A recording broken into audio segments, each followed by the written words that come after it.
पहले 30 साल का बच्चा था, वो तो ओवर एज हो जाएगा, नौकरी नहीं मिली। और अगर ये दोबारा आ गए, बाकी बच्चे भी ओवर एज हो जाएंगे। आपको ये सोचना है कि आपके बच्चों के भविष्य के बारे में चिंता कौन करता है। केंद्र में अगर हमारी सरकार आती है, राहुल गांधी जी ने अपने न्याय पत्र में लिखा है कि हम नकल को रोकने का, पेपर लीक को रोकने का इंतजाम करेंगे, और अगर कोई पेपर लीक एक बार हो गया, फास्ट ट्रैक के तहत इंक्वायरी करके पकड़ा जाएगा, उसको सख्त से सख्त सजा होगी, ताकि हमारे बच्चों को टाइम पे रोजगार मिले, हम टाइम पे नौकरियां निकालेंगे, सबको रोजगार। ये राहुल गांधी जी का भी वायदा है, और अगर हरियाणा में हमारी सरकार आती है तो हमारा भी वायदा है। हमारे बच्चों के साथ कितना बड़ा मजाक किया गया। मैं ये मानती हूँ सरकारी नौकरी सभी को नहीं मिल सकती। बहुत मेहनत करके दीपेंद्र ने पार्लियामेंट में लड़ाई लड़के महम और रोहतक के बीच में एयरपोर्ट मंजूर कराया था। क्या याद है आप लोगों को? जो यहाँ पत्रकार हैं, आप उनसे पूछिए, और जो जवान बच्चे हैं वो गूगल पे जाके देख सकते हैं। एयरपोर्ट मंजूर हो गया था, फाइल तैयार हो गई थी। आप समझते हैं अगर यहाँ एयरपोर्ट आता तो क्या होता? एयरपोर्ट आता, लाखों रोजगार पैदा हो जाते हैं, हमारे बच्चे घर बैठे नौकरी करते, उन्हें कहीं जाने की जरूरत नहीं थी। लेकिन इस सरकार ने वो एयरपोर्ट हरियाणा में नहीं बनने दिया, उस एयरपोर्ट की फाइल बदलवा के उसको यूपी शिफ्ट कर दिया। आज वो एयरपोर्ट यूपी में बन रहा है। ये हमारे बच्चों के जीवन के साथ खिलवाड़ है। मैं यहाँ बैठी बहनों से पूछती हूँ, हम बहनों को क्या चाहिए? हमें चाहिए एक साफ सुथरी जिंदगी, हमारे बच्चे अच्छी तरह पढ़ लें, उनको अच्छी नौकरी मिल जाए, हमारे घरों में साफ पानी आए, कानून व्यवस्था अच्छी हो, हम एक अच्छी जिंदगी जिए। इससे ज्यादा हमारी कोई इच्छा नहीं होती। ये सरकार आपको पानी नहीं दे सकती, सफाई की व्यवस्था नहीं कर सकती, कानून व्यवस्था इन्होंने ठप कर दी है, हमारे बच्चों को रोजगार नहीं दे सकती। और जहां तक मैं शिक्षा की बात करूं, इन्होंने यूनिवर्सिटी और इंजीनियरिंग और मेडिकल कॉलेजेस की फीस कई गुना बढ़ा दी है। सरकारी स्कूल बंद हो रहे हैं, उसका मतलब क्या है कि शिक्षा महंगी हो जाएगी। आम परिवार और गरीब परिवार का बच्चा उच्च शिक्षा नहीं ले पाएगा। जो बच्चा शिक्षा ही नहीं ले पाएगा, उसको अच्छा रोजगार कैसे मिलेगा?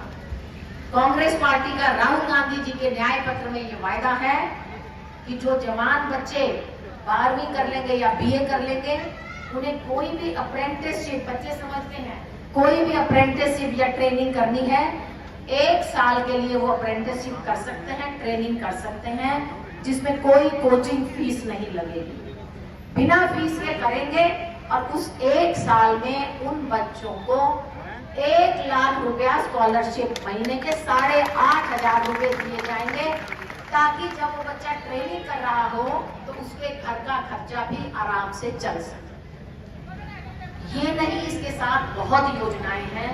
मैं यहाँ बलराम से और अनु से ये रिक्वेस्ट करूंगी, बाकी जितने कांग्रेस परिवार के एक्टिव वर्कर यहाँ खड़े हैं, कि आप जो कांग्रेस का न्याय पत्र है उसके बारे में घर घर जाके सभी को बताएं, क्योंकि आपके पास ये आखिरी 2 दिन है, 3 दिन है।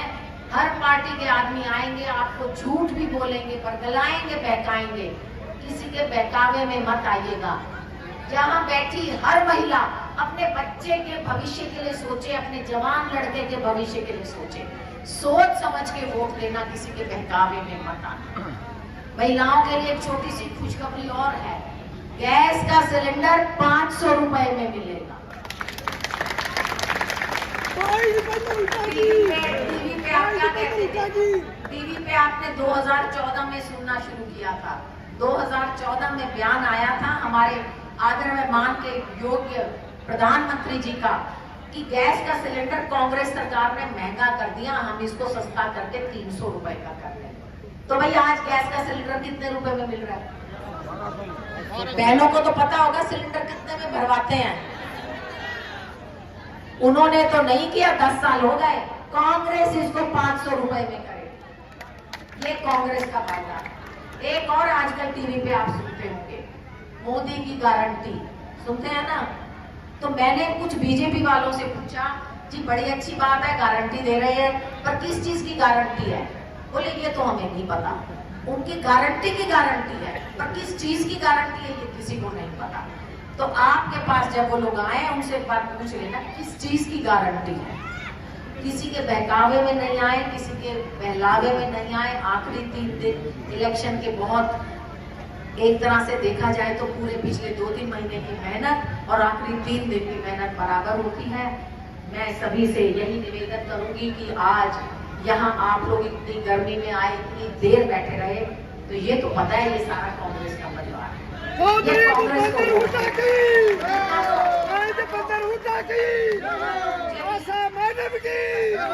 इतना तो मैं भी समझती हूँ कि जो यहाँ बैठे हैं ये हमारे कांग्रेस को वोट देने वाले हैं, लेकिन मैं आपसे केवल वोट नहीं मांगती, मुझे आपसे वोट से ज्यादा भी कुछ चाहिए।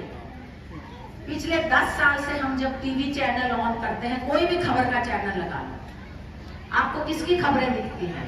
कांग्रेस का चेहरा दिखता है कभी? एक ही चेहरा, 2 चेहरे, एक ही पार्टी की खबरें, बाकी किसी पार्टी की खबर नहीं आती।